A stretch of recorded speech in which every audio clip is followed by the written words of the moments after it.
We're due for a little late night takeout, and it is that time. Kyle Brandt in Pittsburgh. But as I look behind you, I'm trying to connect the dots. I love a dive bar. Where are you? We're doing takeout, but we're dining in, SVP. My Iron City. Love it. I have my cap. I'm sitting here at the OG Primanti's at the bar, ready to eat, ready to talk draft. I'm not coming on SVP from a crappy hotel room. I'm with the people, with the Yinzers, with the food, with the French fries, with Leonard Nimoy over my shoulder, Mr. Spock. And I'm in a great mood right now talking draft with you. Can you believe how cool is this? I'm at the bar. Danton, every bit of it's great. I'll give you a chance to chew. And the draft has become truly like a summer festival. It is a roving band of hundreds of thousands of NFL fans. You've been part of it on stage, eating a wing, doing a draft pick. The vibes in Pittsburgh, what have they been like? Rust Belt Coachella. Unbelievably cool. Scott, I'm telling you, I've been to Coachella, and I've been here, and I prefer this. I like this. There's no Vanessa Hudgens walking around on a sunflower in her hair, but it's great. There's Steelers fans everywhere. And what I love about the vibe, Scott, I've been to a lot of drafts. I always love the pick that happens that makes the theater gasp. I was in 2018. I was at Jerry World. They took Baker #1. The whole place gasped audibly. And last night, we got the gasp pick. And it was Ty Simpson. Just like everybody, you could hear the place kind of shake a little bit. You could hear the gasp. And I think we've all been talking about it for the 24 hours since then. Can we get into this, please? Can we do our version of a Ty Simpson conversation? What do you got for me? Okay. So the football for it is far less interesting to me. We've seen guys drafted when there's already a franchise quarterback. That's a different segment. The PR of it is fascinating. We love Sean McVay. I adore Sean McVay because he's a football Labrador. He's positive. He's going team. He gets that in an interview after drafting the future franchise quarterback, is tense, cursed, and then gets on the phone with the young man, Scott, who is weeping, saying, "Let's make history, coach." Yeah, all right. Anyway, why is he doing that? It's so not McVay. And so we know two things for sure. He wanted to draft him. He was on board with drafting him, but they wouldn't have gotten him. I think, Scott, there is a relatable energy that pertains to Matthew Stafford. I think the energy that McVay was putting out was, follow me on this, I bet you can relate. When you're at a guy's weekend or a portion of your life that you're at a bachelor party and you do the check-in call with your wife and you insist it's a terrible, miserable weekend, you're not having fun, you can't wait to come home and be with her. I think he's got some of that going on with Matthew Stafford, and that's the best theory that it's as good as any, but I'm a McVay guy, and when McVay's just sitting in with, I don't know, man, good luck, have a good time tonight, but whatever.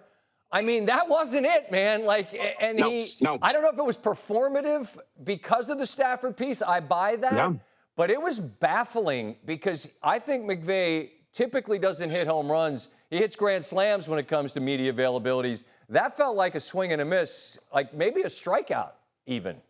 Let's make history is something that McVay would say. He would stencil that on the weight room. He has it on his mouse pad. That's McVay talk right there. Through tears of joy. And he had this like Dexter-like detachment for the young man that I don't have a good theory other than he's thinking of Matthew Stafford. He's trying to think of the home front, and we're going to get into it. He's got to talk again. We're going to get Stafford. Did I tell you how ice cold this Iron City is? I'm in such a good mood. How about take a swig of it? Take a swig of it so I don't have to stare at the coleslaw in your mouth. For God's sake.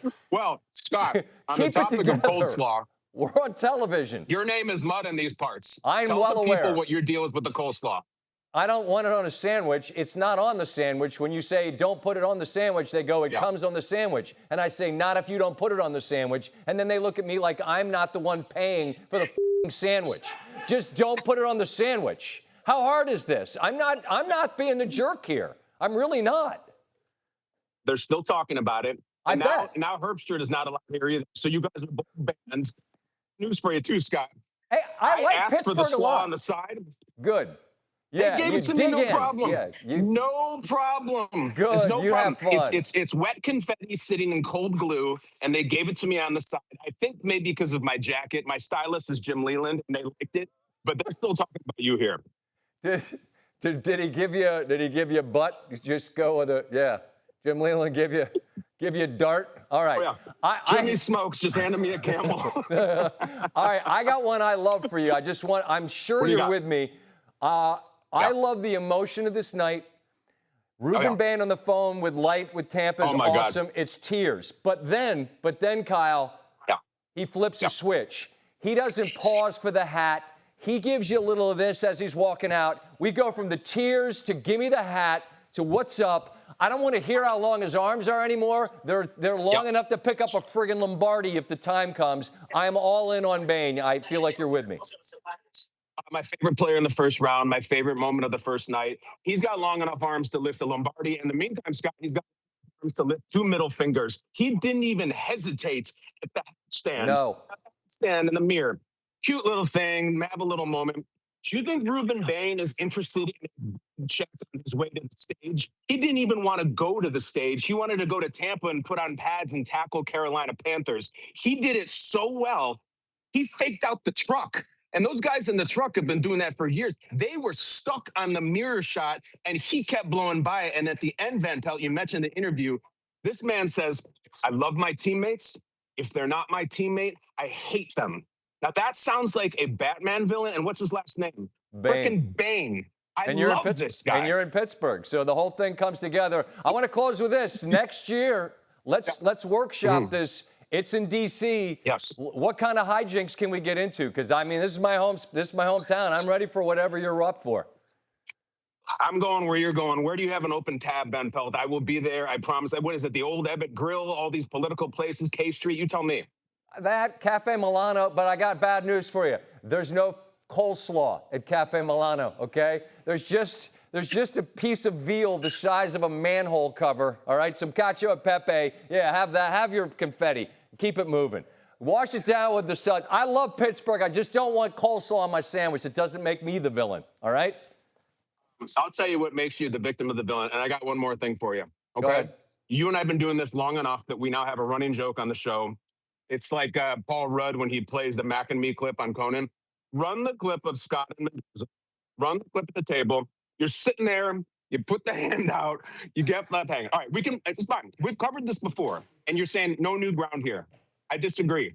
Last night, Mendoza got cereal. Look at the gentleman on the far left hanging. That is the hermanito of Fernando, his little brother. This guy gets plenty of dap. But the guy on the far left, my guy, I kid, fully left hanging, Scott. So now he has looked past you and your plexical burris-like frame, but he's also looked past Wes Welker on the far left, who got hanging twice. What is your advice to the young man, and do you have empathy for the kid? I mean, it happened to me. The only reason that I wasn't left hanging is because Reese Davis gave him the thing. Reese is like, no. You got to dap up the thin man over there. See, why do you keep showing this? You know what? I'd rather eat.